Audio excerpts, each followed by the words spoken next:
La table ronde avec une conférence Skype avec Jane Alexander, qui est la directrice du numérique du Cleveland Museum of Art. Cleveland Museum of Art.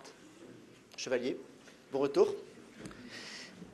Et j'ai proposé à nos trois intervenants qui vont réagir après l'intervention de Jane. Donc je vais appeler Stéphane Millière de Gédéon, Michel Jacob de la société NEC, et je ne sais pas si Adeline Rispail est avec nous. Elle est avec nous. Bonsoir, bonjour.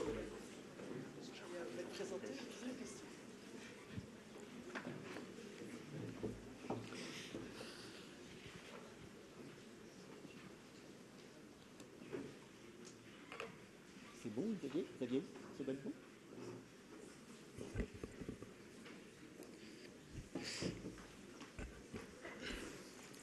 Donc on va terminer, comme je vous l'avais annoncé ce matin et cet après-midi, on va terminer la journée en reparlant des écrans. Et ce matin, dans ma présentation des grands moments ou des tendances fortes de 2013, je vous avais déjà un petit peu parlé du Cleveland Museum of Art.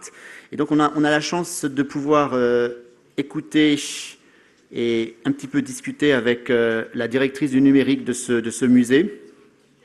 On va parler en anglais. Désolé, on parle beaucoup en anglais aujourd'hui. Et on pourra un petit peu réagir à ce qu'elle va dire. Nos intervenants sur le plateau vont pouvoir réagir un petit peu. Je pense que Jane Alexander va avoir un quart d'heure à nous consacrer. Xavier, on peut essayer de faire la manip.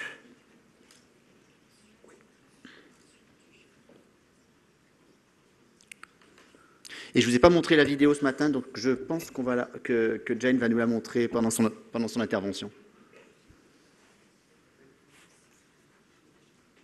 Il faut que vous déjà sélectionnez-le.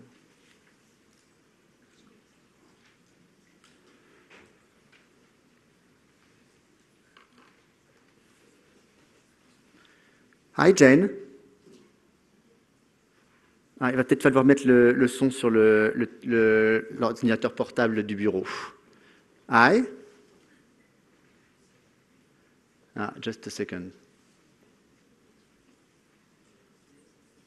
Est-ce qu'il y a le son sur cet ordinateur?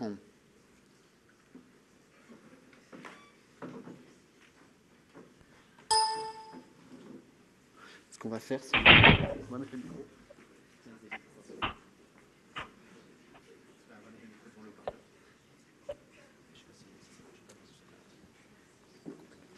Hello? Oh, hi Jane. Hi. How are you? There's feedback.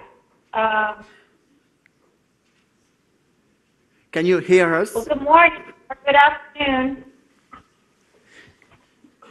What I will do, Jane, I won't interrupt you. I will leave you the line, and you will control your presentation, your full presentation, and you will manipulate yourself the PowerPoint and the video. I'm sorry, it's really hard to hear you. Can you hear me? Perfectly.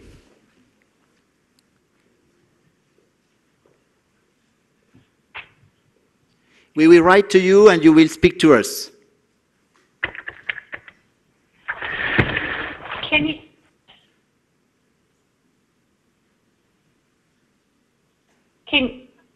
Okay, I guess you can hear me. I can't hear you very well. So thank you for having me.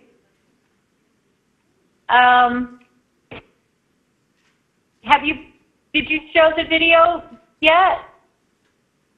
No, not yet. We didn't show the video this morning. We were waiting for you. Okay. Hi, I'm Gina. I'm sorry, I can't hear it. Really bad feedback. Hi. So I'm Jane Alexandra. I'm the Chief Information Officer from Collegial Museum of Art. And I'm glad to be here. I wanted to show you a presentation, but the sound is really bad. It's on a delay. Hold on one second. Hold on. We can see your presentation, your first page of presentation.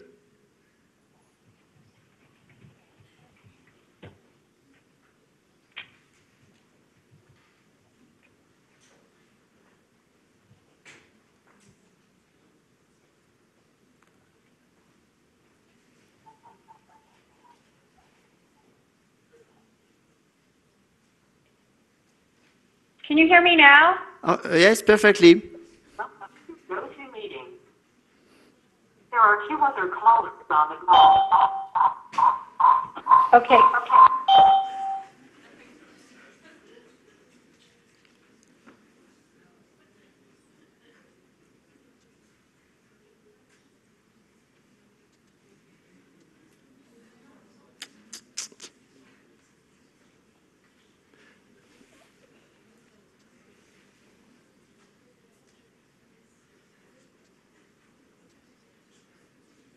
We were hearing you before, but not anymore.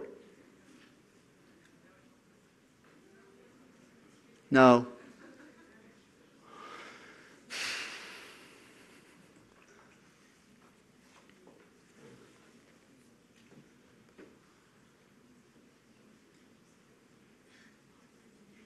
We cannot hear you.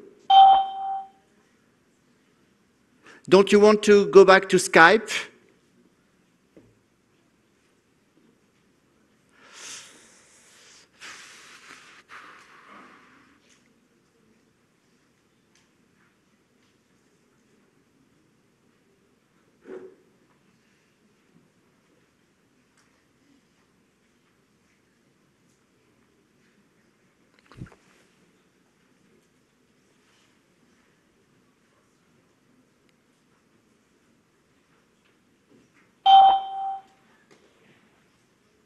Hi, this is Jane. I know you can hear me, but it's very hard to talk because there's a lot of feedback this way. So I don't know what to do. I can't really see. I know you hear me perfectly, but it's really bad. Maybe, can you put...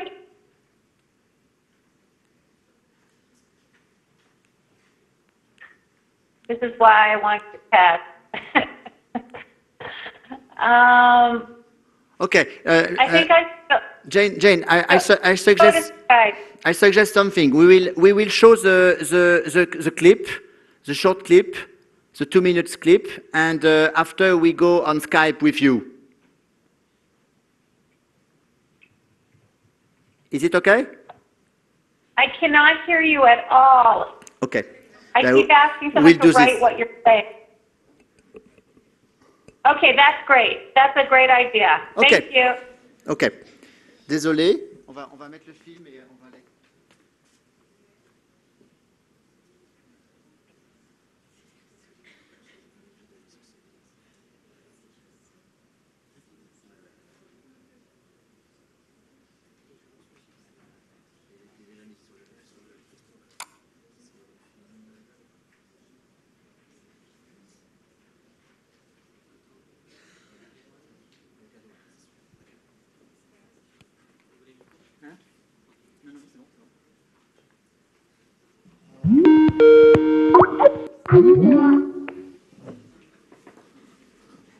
Mon Dieu, mon Dieu. La technique, mon Dieu, mon Dieu.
Voilà, ça vous donne une très bonne idée de l'ensemble du dispositif.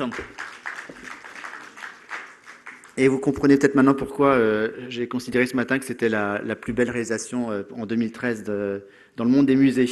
Donc maintenant, on va essayer de parler à Jane de manière moins technologique, un peu moins technologique. Hello.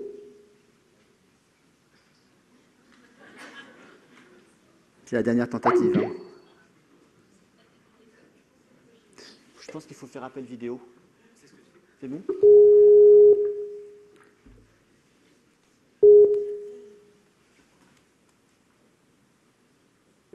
Hello?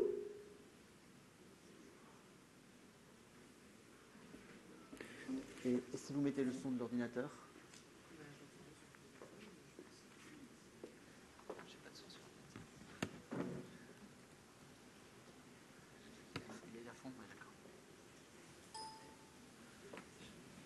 Bon, ben, je pense qu'on va pas pouvoir le faire. Hein. Can you hear me? Il n'y a pas un spécialiste du Skype dans la salle? Il n'y a pas des diplômés de Skype? Non?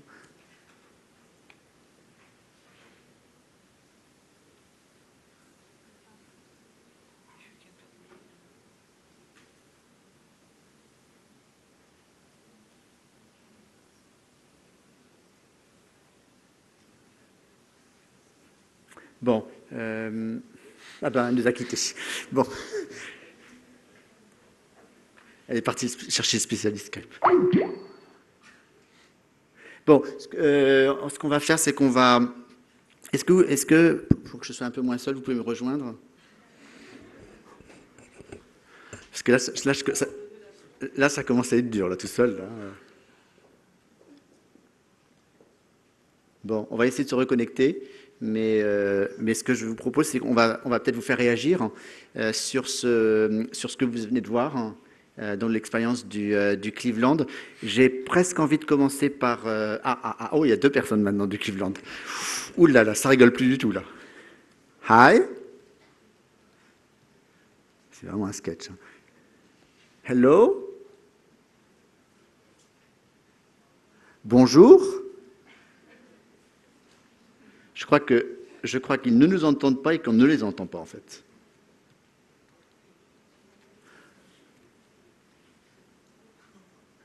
Et qu'ils ne nous voient pas, d'ailleurs, non plus.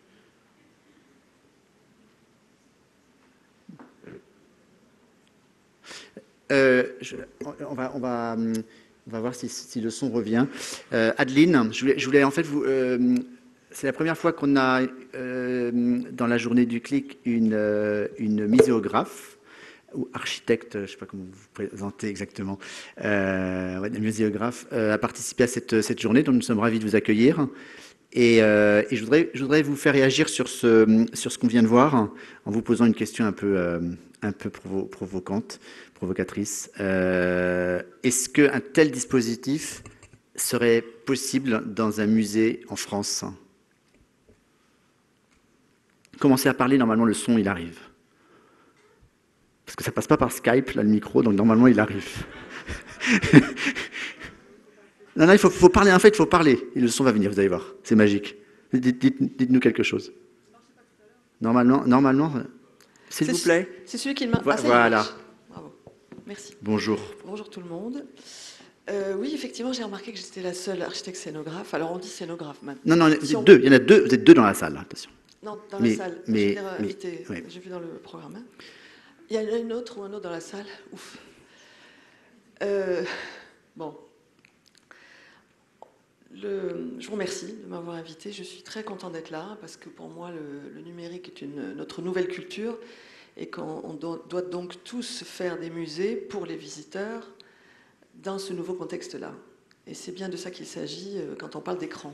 On ne parle pas d'écran, on parle de nouveaux rapports entre le public et les savoirs. Pour moi, mon métier est l'art de favoriser la rencontre entre l'homme et les œuvres de l'homme. Donc entre l'homme et les savoirs, entre l'homme et les œuvres, entre l'homme et les objets, entre l'homme et l'histoire, entre l'homme. C'est un gros travail qui m'occupe depuis presque 30 ans. Il nous occupe beaucoup de gens depuis longtemps. Ce que je voulais dire, puisque je suis la seule scénographe invitée, je vais rappeler 2-3 fondamentaux. C'est que cette rencontre se situe à différents niveaux. Elle se situe, et elle est différente pour chaque visiteur en fonction de son patrimoine génétique et de son histoire au sens le plus large du terme. D'abord à un niveau sensible, puisque nous sommes tous des animaux et lorsque nous arrivons dans un lieu, nous commençons par ressentir l'espace, ressentir où nous sommes, est-ce que nous y sommes bien ou pas. Un deuxième niveau qui est un niveau plus archaïque, qui est notre histoire. Nous sommes dotés d'une histoire complexe et qui prend ses racines dans des générations et des générations en amont de nous. Un niveau intellectuel, bien sûr, nous avons un cerveau.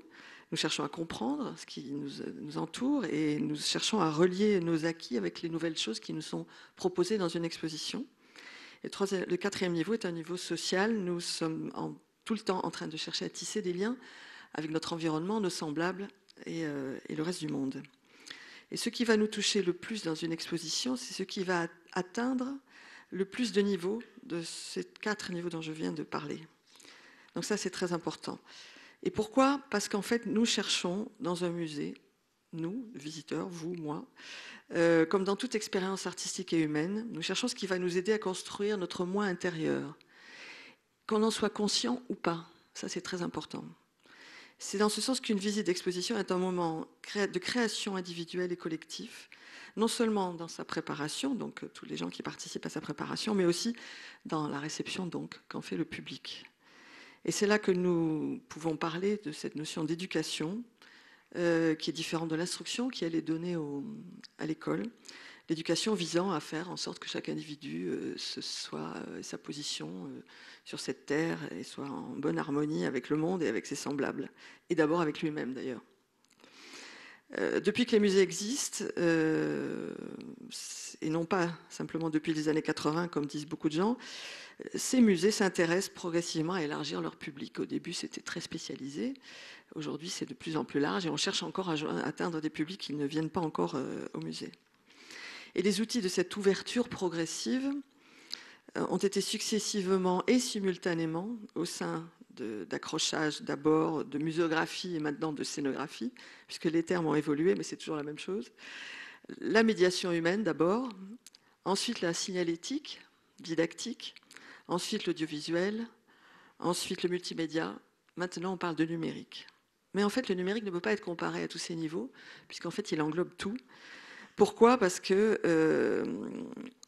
il a induit un profond changement culturel qui nous bouleverse nos sociétés et qui change profondément notre rapport à l'exposition et d'abord au savoir, aux autres. Comme vous le savez, bien sûr, je n'ai pas besoin de vous raconter tout cela. Et qui va encore bouleverser. Donc aujourd'hui, parler des écrans demain, aujourd'hui ou demain, c'est remettre ça dans ce contexte-là. Et la question pour nous n'est pas tellement de savoir quelle est la place de l'écran dans le musée de demain, mais plutôt quelle est la relation de l'homme avec l'œuvre des hommes dans ce contexte-là. Alors, pour parler de Cleveland dont j'ai vu le clip, je pense que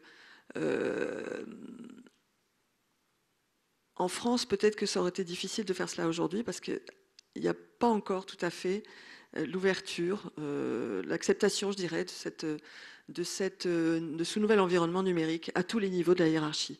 Il y a tous les gens qui travaillent sur le numérique, bien sûr, sont convaincus, essaient de faire leur maximum, et il y en a sûrement dans cette salle, pour convaincre les différents secteurs des musées de faire appel à ces technologies d'une manière plus massive, on va dire, puisque là, on parle quand même d'une installation extrêmement importante, qui a dû d'ailleurs coûter beaucoup d'argent. Donc, il faut convaincre beaucoup de gens pour arriver à de tels investissements.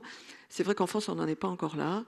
Et je parlerai tout à l'heure de l'expérience que j'ai eue au MUSEM sur une installation qu'on a faite, que vous avez peut-être vu, la Galerie de la Méditerranée, mais c'est peut-être pas le moment. Voilà, pour ne pas monopoliser davantage la parole, je passe aux autres. On reviendra sur cette expérience. Monsieur Jacob, je vais vous poser, je ne vais pas vous poser la même question, mais une question par rapport à Cleveland.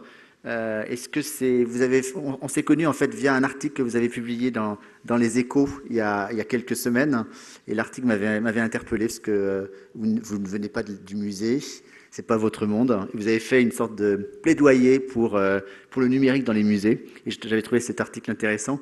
Donc vous avez cette sensibilité technologique par votre métier et muséale a priori par vos centres d'intérêt. Est-ce que c'est quelque chose, est-ce que vous aviez imaginé qu'un musée pouvait aller aussi loin?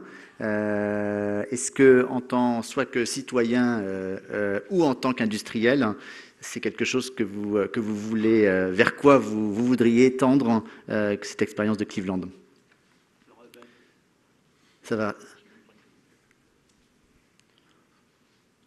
S'il vous plaît. Bien, bonjour à tous et puis merci de m'avoir invité.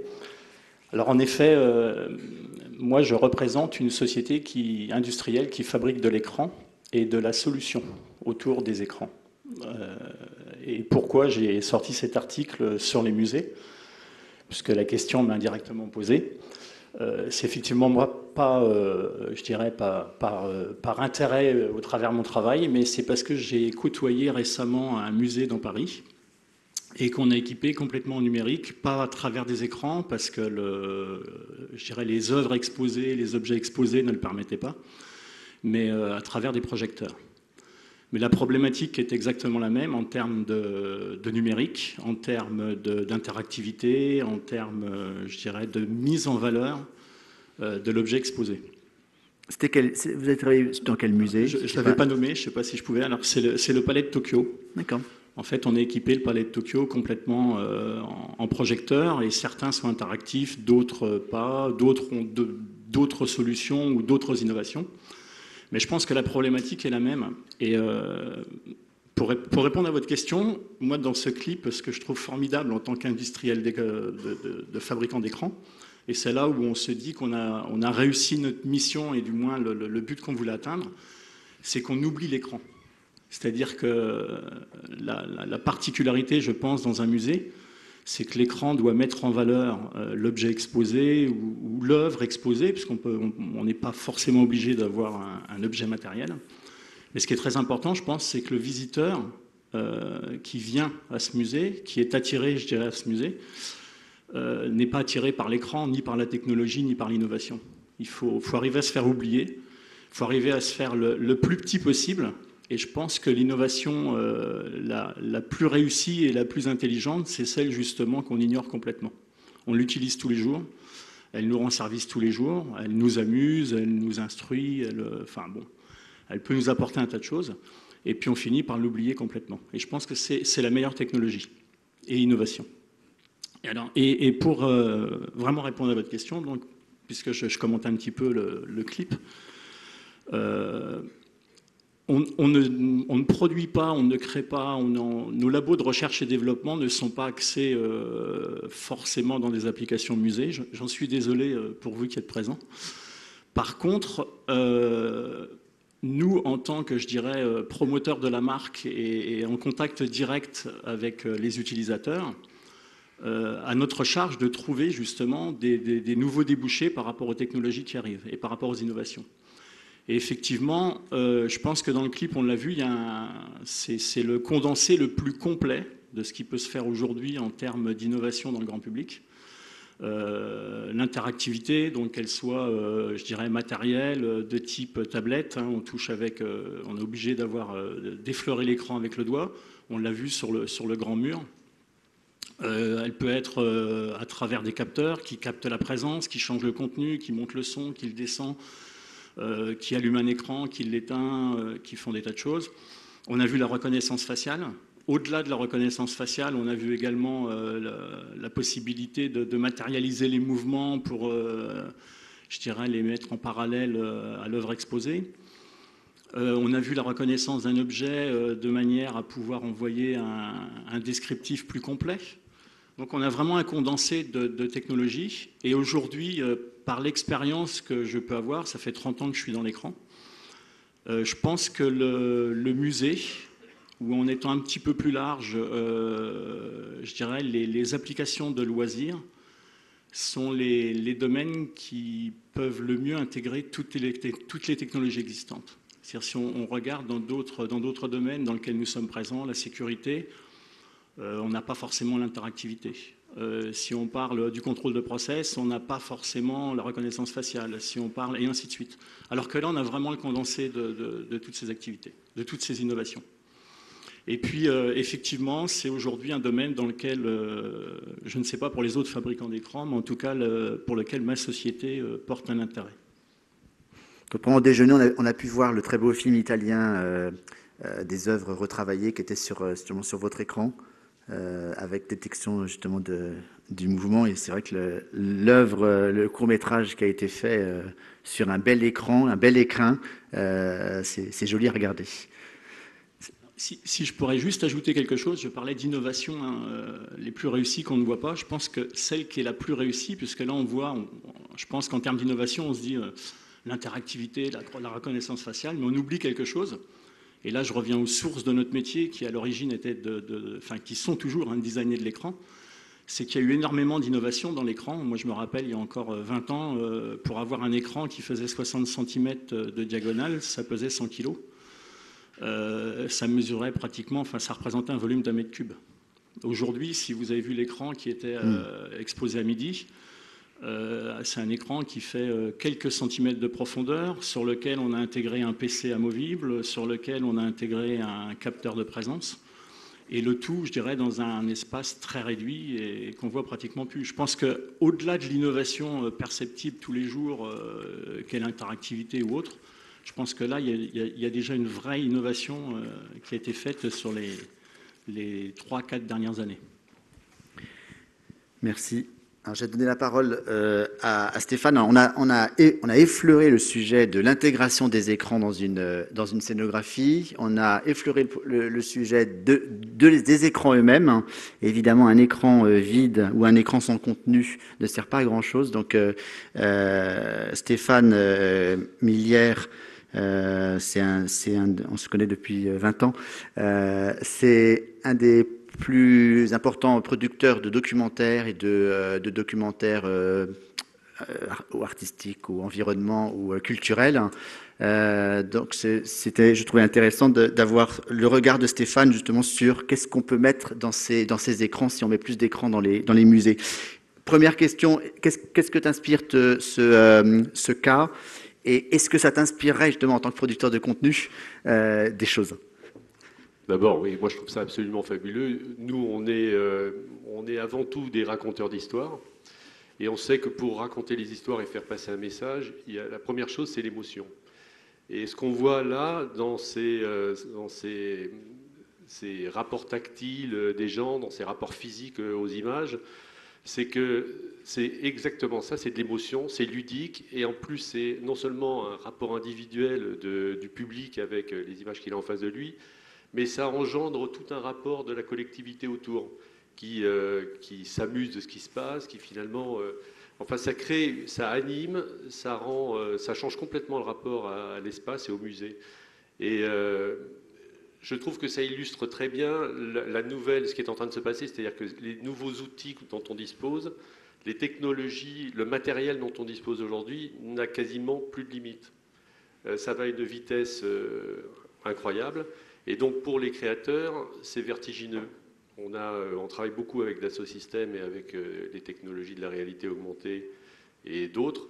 Et je dois dire que le plus compliqué pour nous, c'est quasiment de suivre la rapidité à laquelle on peut imaginer des choses, parce que la technologie va presque plus vite que nous. Donc moi j'ai adoré ça, je trouve que c'est magnifique. J'espère que ça pourra bientôt exister dans des musées ici. Ça vient, hein, on le voit de plus en plus souvent. Donc, je reviendrai à toi et je reviendrai à Monsieur Jacob. On va revenir à l'expérience d'Adeline Rispail. On va parler du coup de Marseille. Alors, ouais, il n'y a pas longtemps, je suis allé à Marseille et j'ai fait le musée d'histoire de Marseille, sur lequel vous avez travaillé, et le MUSEM. Et au musée d'histoire de Marseille, j'ai trouvé qu'il y avait beaucoup d'écrans. Alors alors je ne sais pas s'il y avait trop d'écrans, je ne vais pas jusque-là, mais j'ai trouvé qu'il y avait beaucoup d'écrans et que du coup, il y a peut-être une question quand même de mesure, hein, de modération, comment dire, bon, vous comprenez l'idée. Donc, vous avez travaillé sur ces deux projets. Quel a été, pourquoi le résultat est si différent et quelle a été votre implication sur ces deux projets? Oui, ça va venir.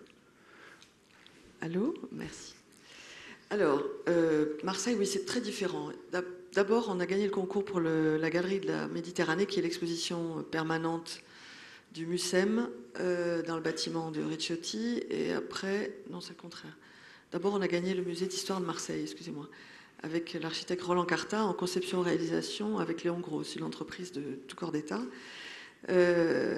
Et dans mon équipe, il y a quelqu'un de très important qui n'est pas là aujourd'hui, et je me demande pourquoi d'ailleurs, c'est Alain Dupuis, qui est mon partenaire de multimédia, de numérique depuis 30 ans, qui a fait ses études à Berkeley. Il a plus de 60 ans, donc il a fait ses études à Berkeley il y a un moment, dans le domaine de l'électricité, des réseaux numériques, de l'audiovisuel à l'époque, puis après il est passé au multimédia, maintenant au numérique. Donc il faut savoir ça parce qu'on travaille toujours en tandem, on est comme deux jumeaux avec deux faces de la même pièce. Donc sur le premier musée dont je parlais, que nous avons gagné, donc le musée en conception-réalisation, on avait un programme du concours, donc qui était le programme du client du musée d'histoire, qui comportait une centaine d'écrans. Et il fallait les mettre. Il n'y avait pas de... Il y a une explication. On nous donnait la taille, et on savait qu'il y aurait des contenus dedans, mais on ne savait pas lesquels, ou pas toujours. Et comme c'était en conception-réalisation, ils étaient tellement stressés à l'idée que l'entreprise ne mette pas tout qu'ils en avaient plutôt rajouté. Et il faut savoir que tous les contenus multimédia, les contenus audiovisuels, ont été faits sur un autre marché, un autre budget, qui était une donation, un mécénat des eaux de Marseille, la compagnie des eaux de Marseille. Et donc ça a été géré directement en interne par le musée. Et nous avons eu en fait à fournir en gros l'infrastructure, je dirais, des écrans. Comme il y en avait beaucoup, que le budget était très serré pour un bâtiment qu'il fallait restructurer, et une scénographie sur 3500 mètres carrés, les écrans ne sont pas les plus innovants parce que les budgets ne le permettaient pas. Donc je trouve effectivement qu'il y en a beaucoup aujourd'hui, qu'il y a des endroits, ça ressemble un peu au magasin d'Arty, je le dis, voilà. Et j'ai beaucoup regretté de ne pas être plus impliqué dans le contenu. En revanche, Alain Dupuis s'est beaucoup impliqué dans tout ce qui était numérique, c'est-à-dire ce qui est réalité augmentée. Et là, il y a un très gros travail qui a été fait, très intelligent, dont il parlera bientôt publiquement. Et également, il s'est beaucoup impliqué sur un parcours numérique entre le musée d'histoire et le MUSEM. Qui est très bien. Ah oui. Ça fait raccord avec le MUSEM dont je vais parler maintenant. Au MUSEM, c'était un concours de conception et de suivi de la réalisation, donc un concours de maîtrise d'œuvre, à proprement parler, où on avait également, ce qui est rarissime, surtout que c'est l'OPIC, le maître d'ouvrage, donc c'est l'État, on avait la production de films, ce qu'on n'avait jamais fait. Producteur délégué de films, ça, on ne savait pas ce que c'était. Maintenant, on ne sait toujours pas, mais on l'a fait au moins une fois, on peut dire qu'on l'a fait une fois. Si on sait un peu mieux, mais c'est un vrai travail. Et donc, on a eu la chance d'avoir les deux. Et je me suis rendu compte de cette chance, en fait. Et pendant le concours, la demande était uniquement des montages de films. Donc ça devait être des documentaires, et c'était un peu marginal, on va dire. On avait créé des espaces pour ces films. Et nous avions proposé... Alors là, je ne sais pas si on peut passer mes images. Oui. Si vous voulez que j'en parle, il faut passer quelques photos, peut-être ce sera plus facile. Les photos ou la vidéo? La vidéo, je ne peux pas parler dessus, non. Elle est déjà commentée. Mais les images. Donc, vous allez voir certaines images. Nous avons proposé, puisque c'est le musée de la Méditerranée, qu'en fait, il soit en lien avec son territoire. Et comment être en lien avec son territoire? De deux manières. La première, par le bâtiment magnifique de rue di Ricciotti, qui est d'une porosité extrême par rapport à son site et qui est justement en phase, en osmose avec son territoire. Mais nous voulions aussi étendre ce territoire. Or, le numérique nous permet aujourd'hui de le faire. Les transmissions numériques nous permettent de faire mieux que ce qu'on a vu tout à l'heure avec Cleverland. C'est-à-dire qu'on n'a pas réussi à se parler, mais il y a des techniques qui permettent de le faire. Et donc, nous souhaitions mettre en lien la Galerie de la Méditerranée avec d'autres musées de la Méditerranée, en direct, par des grands écrans. On a proposé que ce soit des écrans LED. Pourquoi LED? Parce que nous souhaitions rester en lumière du jour autant que faire se peut en fonction de la sensibilité des collections, le bâtiment est ouvert sur le plus beau panorama sur la mer qui soit. Et donc, le LED était la seule solution pour garder une bonne qualité par rapport à la projection. Également, la pérennité, nous souhaitions que les images fassent 4 mètres de haut et soient en échelle 1 sur 1, échelle réelle. C'est-à-dire qu'on est face à quelqu'un, il est de la même taille que vous, il a les yeux face à vous, et donc il fallait que l'écran descende jusqu'au sol. Et donc, le LED supporte très bien les chocs, que les gens passent devant. Donc ça nous paraissait tout à fait correspondre. Et donc, on avait fait un grand programme. On a pris un producteur qui était spécialisé là-dedans, qui était les Films du Soleil, et qui ont la meilleure flotte de France, la deuxième flotte de France, je crois, de transmission directe. Et on a proposé que la scénographie soit donc connectée avec d'autres salles, d'autres galeries, d'autres musées, sur évidemment des thématiques liées aux thématiques de l'exposition de Zef Gourari, le commissaire scientifique. Le client a été à la fois intéressé, séduit, puisqu'on a gagné, je suppose qu'il a été séduit, mais en même temps très effrayé par ce direct permanent. Et donc on nous a demandé de réviser un peu notre copie. Nous avons gardé de cela l'idée de ces fenêtres, puisque finalement c'était des fenêtres qui dilataient l'espace au-delà des murs du bâtiment et au-delà du site visible. Et donc nous avons gardé l'idée de fenêtres sur la Méditerranée et avons produit donc ces films. Non, ça c'est le clip. Hein. Enfin, on peut le mettre, mais c'est un peu long. Vous n'avez pas On n'a pas les photos. le PDF, je vous l'ai envoyé hier? Oui, mais on les a pas. Ah bon. Bah alors on passe le clip? Mais on peut le faire pendant que non. Avec le son, il faut que je me recule pour le voir, pour savoir de quoi ça va. Non, c'est ridicule de le mettre sans le son, hein, c'est pas fait pour. C'est un réalisateur très bon qui a fait ça, on va pas lui faire l'offense de le montrer sans le son. Donc je vais continuer, c'est pas grave. Donc on a produit des films qui sont dans chaque thématique, liés à chaque thématique, donc les paysages agricoles de la Méditerranée, après les lieux saints de Jérusalem, après des portraits de 9 femmes de la Méditerranée, et après l'océan, et je vous expliquerai tout à l'heure pourquoi. On a proposé donc de créer des plans séquences très lents, des plans séquences, c'est-à-dire immobiles, c'est les gens qui bougent à l'intérieur sur ces paysages, toujours pareil, avec une perception à la hauteur de l'œil du visiteur pour créer ce lien direct. Et ces fenêtres sont ouvertes en permanence, bien sûr. Il a fallu convaincre les conservateurs pendant 1 an pour faire cela, parce qu'ils étaient effrayés, ils avaient peur que les gens ne regardent plus que ça, ils ne regardent plus les collections. Donc c'est quelque chose que vous avez dû entendre. Est-ce que l'écran ne va pas empêcher les gens de voir les collections? Ça, on peut en parler longtemps. J'ai eu la chance de tomber sur Zef Gourari, qui est un homme très ouvert, très brillant, extrêmement ouvert, qui a fini par comprendre et qui dit aujourd'hui, c'est évident que les deux cohabitent parfaitement. À côté de ces écrans, vous allez voir, peut-être là, c'est un peu tôt, qu'il y a des écrans associés qui sont des 72 pouces, qui sont des LCD et qui sont associés au LED et qui sont à une autre échelle et montrent un documentaire plus dynamique. Dans la fluidité des espaces, dans l'absence de partition, sinon par des voiles poreux au regard, dans l'ouverture de fenêtres numériques sur d'autres espaces de la Méditerranée et dans la référence permanente à la mer, matrice commune et vecteur des échanges. Mettre en lien les musées des autres villes de la Méditerranée. Les grands écrans sont quoi? C'est pas des écrans, ce sont des fenêtres. Voilà, il faut que l'horizon soit à la hauteur de l'œil du Et vous visiteur. disiez que vous aviez eu du mal donc, à convaincre le conservateur et que le conservateur, après coup, du coup, est plutôt content du résultat. Alors, il est tant content qu'on du ne voit résultat, peut-être pas mais tout, moi je suis pas c'est-à-dire qu'on voit de satisfaite loin encore, la parce qu'il manque perspective. un élément qu'il a promis de faire, qu'il souhaite faire, mais bon, c'est vrai qu'on a une fréquentation exceptionnelle. Donc finalement, ce qu'il m'avait promis de faire, c'est que sur un des écrans, l'écran forum, vous verrez, c'est celui d'un 9 citoyennes de la Méditerranée qui parlent de leur parcours. Cet écran sera, par intermittence, deviendra un lieu de Skype géant, mais meilleur que ce Skype-là, où les gens se parlent en moment, où on pourrait imaginer des tas de choses. Et ça, je vais vous lister à peu près ce qu'on avait imaginé. La première chose, c'était évidemment d'avoir une salle de notre musée avec d'autres objets qui dialoguent avec les objets qui sont dans le musée lui-même, donc les pictures réelles, pouvoir échanger sur ces collections avec des conservateurs d'autres cultures, d'autres religions. On pouvait imaginer d'avoir une conférence en direct par des interlocuteurs du domaine, on pouvait imaginer évidemment qu'elles se croisaient, les MUSEM, autres musées, que ces musées changent en fonction de saison, pour faire la saison algérienne, la saison grecque, la saison Plus modulable. comment contenu plus modulable, plus... Voilà. Oui, de toute façon, l'idée de ces écrans, c'est vraiment une programmation. Hein. Je crois aussi, c'est pour ça que ça leur a fait peur, parce que c'était très lourd en gestion de programmation. Donc je pense que la bonne solution, ce qu'on fait là, c'est de faire cela par intermittence. Mais maintenant, il faut le mettre en marche.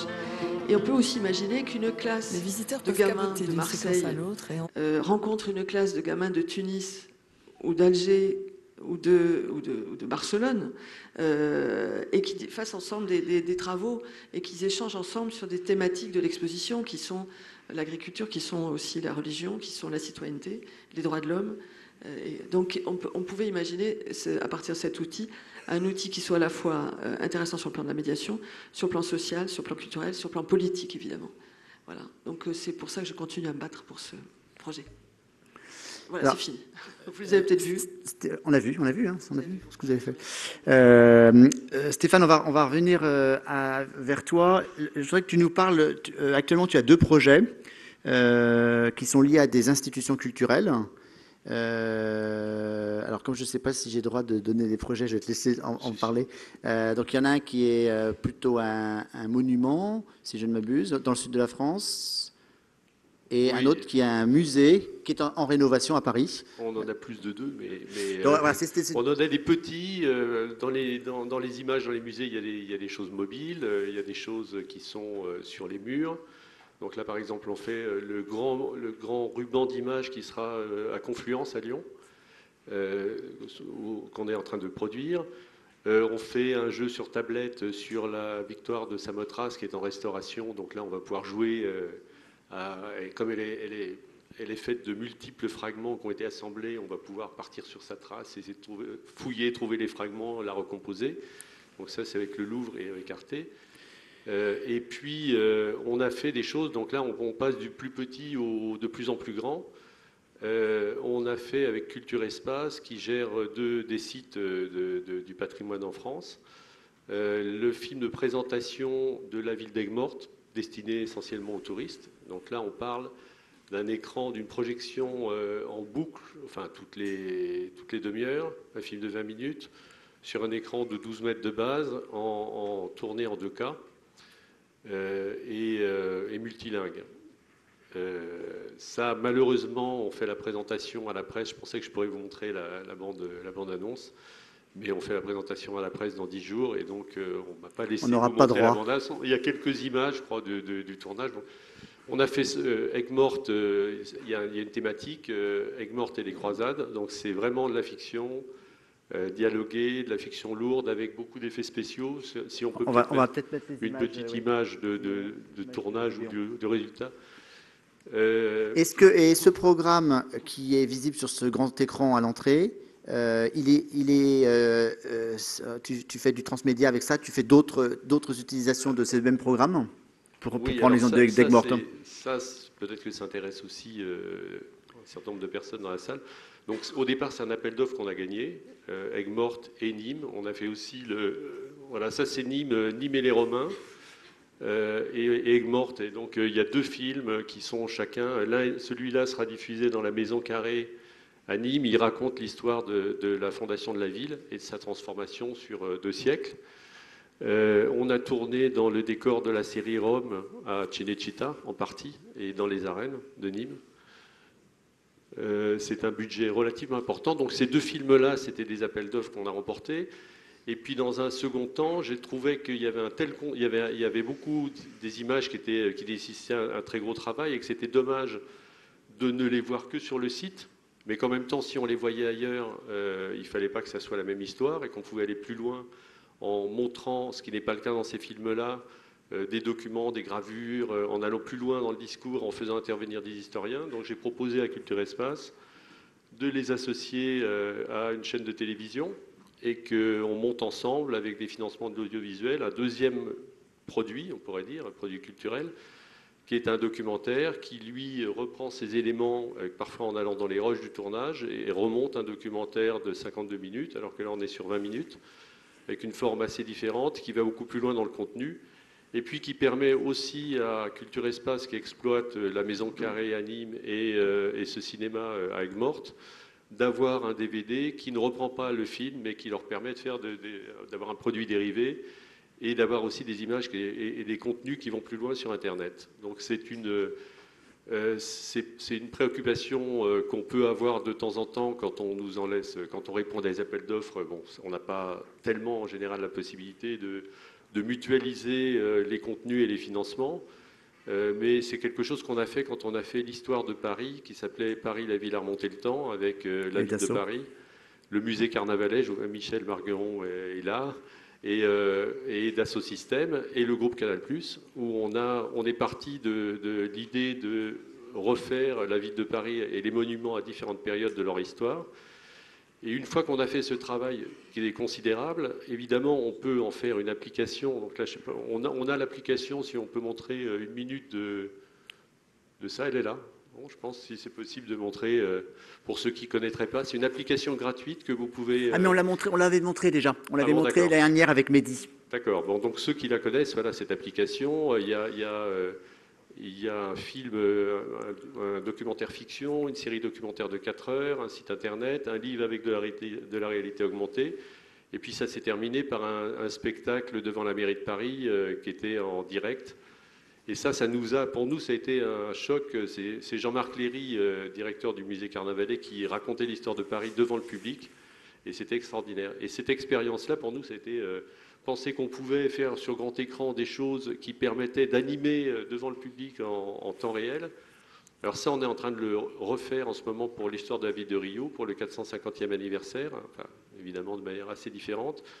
Et on a fait une présentation à Montréal pour le 375e anniversaire de la ville, avec des projets qui sont comme ça, des projets à 360 degrés, où le contenu est au centre et tous les usages sont en périphérie.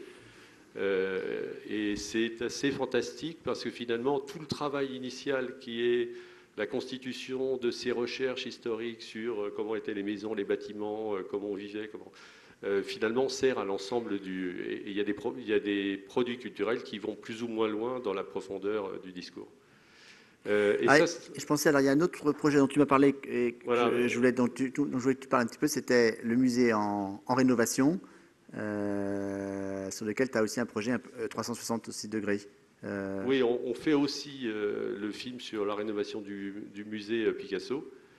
Et là, on fait, j'allais dire, un jeu qui est fait aussi en partenariat avec Arte. On essaye souvent de mettre en parallèle ce qu'on fait dans le cadre muséographique avec une chaîne de télévision. Donc là, on a mutualisé aussi des financements et on fait un jeu autour de Picasso. Mais je dirais, peut-être qu'on est dans quelque chose de relativement plus classique. Après, ce qui était intéressant quand je vous parlais de l'expérience de Paris et finalement du spectacle interactif qu'on a vécu avec Dassault Systèmes, c'est que les nouvelles technologies permettent aussi d'aller plus loin. Et là, on commence avec NHK, vraiment le laboratoire de recherche de la NHK, un tournage en 8K, ce sera le premier tournage en Europe au musée du Louvre. Et ce tournage sera une espèce de voyage un peu onirique dans les salles de sculpture et montrera en même temps le bâtiment et la sculpture. Et l'ambition, bien sûr, pour la NHK, c'est de montrer sa technologie, mais c'est aussi de pouvoir créer demain des conférences interactives, c'est-à-dire qu'on est dans un film, on construira nous un film linéaire, mais c'est un film qui peut être commenté en temps réel. Le conférencier, celui qui est là, peut s'arrêter à n'importe quel moment sur une sculpture ou un tableau, et vous avez la possibilité de zoomer, d'agrandir un détail. Vous arrêtez l'image, elle est parfaite, et vous pouvez rentrer à l'intérieur de l'image et montrer un détail, et puis repartir dans le film comme vous voulez. Donc là, c'est quelque chose de complètement nouveau, qui est une nouvelle manière de communiquer avec le public, peut-être de manière assez pointue dans le cadre de conférences, mais en même temps, c'est assez fascinant pour nous. Merci. Je vais revenir à monsieur Jacob. Dans le cas de Cleveland, le projet il a été quasiment conçu pour Cleveland en fait par Barco. Enfin, il y a un consortium en fait d'entreprises et une start-up en fait qui est derrière ça, qui a fait l'assemblage et la conception. Mais c'est presque du sur-mesure. Adapté à Cleveland. Alors, il faut préciser pour Cleveland que ce mur, il est installé dans la nouvelle aile de Cleveland. Donc, quelque part, c'est presque un nouveau musée. C'est pour ça que je pense que c'était plus facile d'installer un aussi grand mur et un aussi beau dispositif, parce que c'était l'extension du musée. Est-ce que ça vous est déjà arrivé, alors, dans le cadre du Palais de Tokyo par exemple, ou est-ce que ça peut vous arriver de travailler avec un musée et de pouvoir réfléchir avec le musée sur l'intégration vraiment de ces nouveaux outils, quitte à faire même c'est pas du sur-mesure, mais d'adapter vos outils ou d'imaginer avec le musée des choses vraiment innovantes. Ça vient de la cabine. Alors sur le Palais de Tokyo, on n'a pas eu l'occasion. C'est-à-dire qu'on part avec des produits standards en termes de projection. Par contre, l'entité française de NEC démarre je dirais dans les activités de musée. Et le Palais de Tokyo est le premier qu'on a équipé. Du moins le premier gros en termes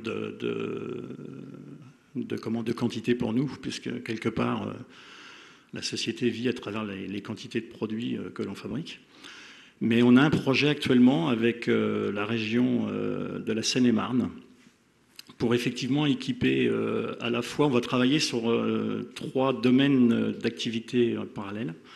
On va travailler sur un musée, on va travailler sur un château, et comme j'ai la chance d'avoir rencontré le vice-président de la région, qui a également des appointances avec l'éducation, on va travailler également sur une école. Et le projet consiste à faire des sites pilotes dans chacune des activités. Et là, je pense qu'on sera effectivement amené à réfléchir par rapport aux produits standards, de quelle façon on pourrait le faire évoluer, de façon à mieux répondre à l'application, à mieux l'intégrer, à mieux la rendre invisible, ce que je disais tout à l'heure.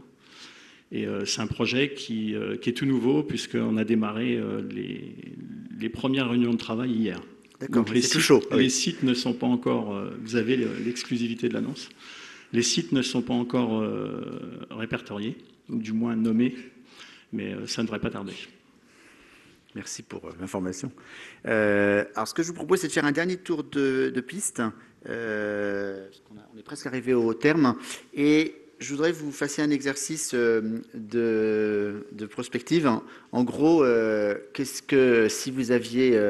si vous aviez une baguette magique, qu'est-ce que vous aimeriez de faire, ce que vous rêveriez de faire dans un musée en utilisant les écrans, quel que soit leur type ou leur forme, ou qu'est-ce que et on va commencer par Adeline, est-ce qu'il y a quelque chose que vous avez essayé de vendre à plein de musées que vous vraiment voudriez faire, que vous n'avez jamais réussi à obtenir? C'est un coup de baguette magique. J'en ai des cartons pleins depuis 30 ans, donc la question elle est plutôt... je dirais même ce qu'on voit à Cleveland, c'est quand même le passé, c'est pas l'avenir. Il faut être sérieux. Le multitouch, ça fait des années qu'on le voit, qu'on en fait, qu'on met des tables multitouch, que simplement il est appliqué sur une dimension plus grande. Mais bon, le balayage des images, tout ça, ça fait quand même des années qu'on le fait, qu'on le voit. Donc si vous voulez, aujourd'hui, le problème c'est que les musées sont en retard sur leur temps, enfin, en France en tout cas, que les institutions ne sont pas prêtes à ça. Donc voilà, les freins, ils sont là. Mais vous pouvez le faire ailleurs qu'en France. L'outil de rêve dont je vous parle. Oui, je travaille beaucoup à l'export, donc effectivement, je pense qu'il faut le faire ailleurs, mais c'est quand même dommage. J'aimerais bien que mon pays se profite de ça, de ces innovations. Donc nous, on a proposé des tas de choses, effectivement, qui n'ont souvent pas été retenues. Il y en a d'autres, d'ailleurs, dans l'expo du MUSEM, dont je ne parlerai pas aujourd'hui. Mais c'est quoi mon rêve? Mon rêve, c'est que ces écrans, on ne parle plus d'écran déjà, on parle de contenu. Je pense qu'on est d'accord, même vous êtes d'accord. Écoutez, on entretient les meilleures relations avec les fabricants d'écrans, hein, tout va bien. Donc, vous êtes des bons clients. Bon, c'est Axians qui a fait les beaux écrans LED du MUSEM. Ça a été formidable de travailler avec eux. Ils ont fait des prouesses pour arriver à livrer ça dans les délais, qui était une chose qui n'avait jamais été faite en France. Donc, et les Chinois se sont battus entre eux pour l'avoir. Donc, de ce point de vue, on est très optimiste avec les entreprises. On n'est pas moins optimiste avec nos institutions. C'est pour ça que j'ai posé la question tout à l'heure avec cet ami anglo-irlandais, parce qu'effectivement, on sent bien qu'on a du mal à changer d'air. Donc ça, c'est mon rêve, c'est que les structures des musées se transforment pour s'adapter à cette ère nouvelle, voilà, de manière à ce qu'on puisse monter des projets plus ambitieux, dans lesquels toute la créativité de tout le monde soit entendue, se construise, et des partenariats entre des gens qui font les scénographies, les gens qui font le matériel, les gens qui font les contenus. Des partenariats importants se montent. Pourquoi? Parce que c'est ça l'avenir, non seulement des musées en France, mais de l'export. Il y a des tas de choses à exporter dans le monde si on est, je dirais, solidaire et en bonne intelligence. Pourquoi? Parce que ces écrans dans un espace, ça devient de la scénographie. Voilà, ça s'appelle comme ça. Ça pourrait s'appeler de l'architecture. Moi, j'estime que la scénographie, c'est aussi de l'architecture. Vous mettez un écran ici, ça change l'espace. Donc c'est déjà de la scénographie. Donc j'ai tendance à penser que les écrans, s'ils sont pensés tout seuls, et c'est ce qui s'est passé au MUSEM finalement, déconnectés de la scénographie ou déconnectés des contenus, ben ça donne un magasin d'arty, ou ça peut, au pire, ou ça peut donner quelque chose de moyen au mieux. Mais je pense qu'il y a des tas de choses à inventer qui sont de l'ordre justement du rapport à l'espace. Vous parliez du rapport à l'espace dans l'image, il est extrêmement important. C'est un engagement physique des visiteurs, bien sûr, par rapport à ces écrans de grande échelle. C'est vrai que c'est cette expérience est extrêmement intéressante. Et ces écrans qui sont de plus en plus plats, on ne les voit plus. Bientôt, nous, ce qu'on attend, c'est la feuille le film qu'on colle sur le mur, et on ne parle plus d'écran, on parle de papier peint, et on le branche, et on a ce qu'on veut dessus. Donc, il faut savoir qu'on est vraiment très près de ça, très près du mur entier. Avec la tapisserie, c'est un écran. C'est-à-dire vous avez un mur qui vous ouvre un paysage maritime un matin, vous mettez la neige le lendemain parce que vous avez changé d'humeur. Et nos appartements, nos maisons vont être changés, bouleversés par cela. Donc c'est ces transformations-là que le musée doit accompagner. Et mon rêve, c'est que les équipes se construisent aussi bien du côté des commanditaires que du côté des prestataires, que nous sommes tous, et des créateurs, bien sûr. Quand je dis prestataires, c'est au sens... pour moi, tous les prestataires sont des créateurs dans ça. Chacun à son niveau apporte quelque chose à l'édifice, et pour faire avancer les choses, pour créer de plus en plus. Il faut réinventer à chaque fois. Nous, on ne propose quasiment plus de choses comme ça parce qu'on trouve que c'est déjà le passé. C'est qu'on essaie d'inventer autre chose. Alors c'est très stimulant. Voilà. Monsieur Jacob. C'est dur, hein. Vous voulez passer votre tour?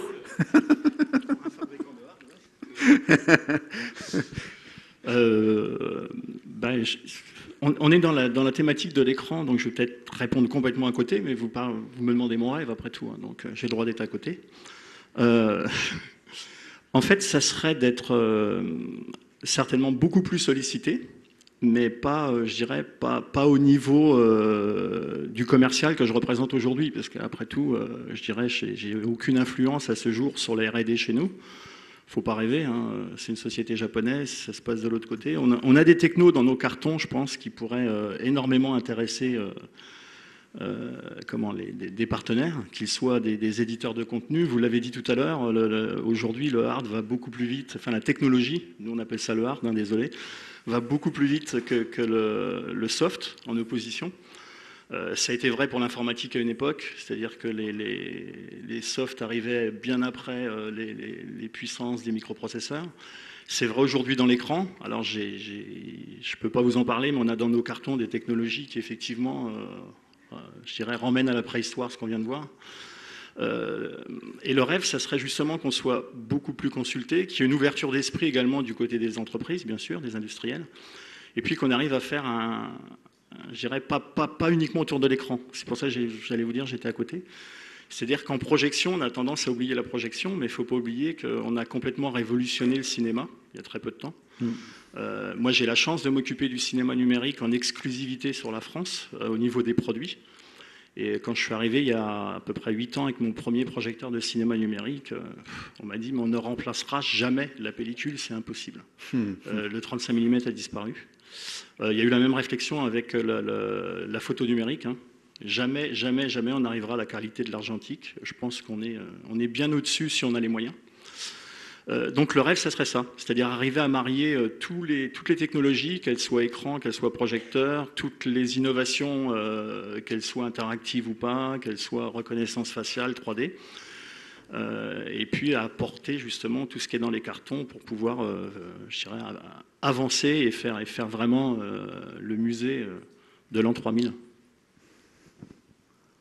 Stéphane. Moi, ce qui m'a frappé dans Cleveland, c'est la manière dont on commence à prendre sa distance par rapport à l'écran. On n'est plus obligé d'être collé, de toucher, mais on commence à pouvoir être à distance, à jouer avec. Et ça, je pense que ça amène une liberté, une fraîcheur, à quelque chose d'assez nouveau. Et je pense que c'est un peu l'avenir. Donc après, moi j'ai une passion pour l'histoire. Je pense que là, il y a encore énormément inventé, que la réalité augmentée, on n'est qu'à ses débuts, que c'est vrai qu'on visite des sites qui souvent n'ont rien à voir avec ce qu'ils étaient et l'histoire qu'on veut y raconter. Quand on se promène dans le Mont-Saint-Michel, il n'y a plus les peintures, il n'y a plus le mobilier, il n'y a pas la paille au sol. Et il n'y a même pas beaucoup de cartels pour raconter l'histoire. Donc je pense que là, il y a des choses extraordinaires à faire et qu'on est vraiment au tout début de ce qu'on va être capable d'inventer. Ben, merci beaucoup. Alors, est-ce que éventuellement il y aurait une question pour l'un des trois intervenants avant de se quitter? Je crois que là tout le monde est bien fatigué. Hein. Oui, vous avez tout dit en fait. Bon. Eh bien, il me reste à vous remercier. Merci.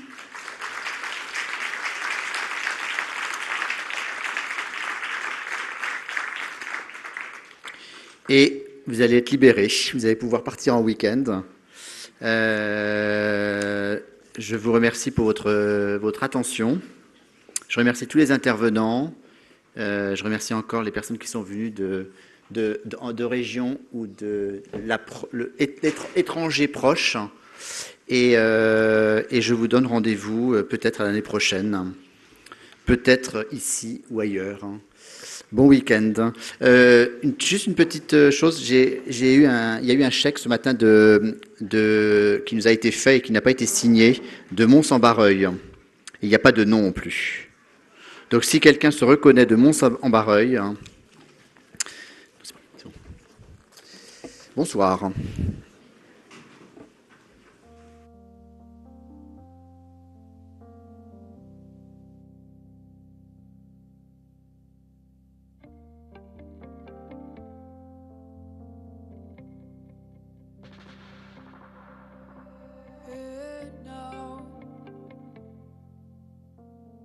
Letters burning by my bed for you here now.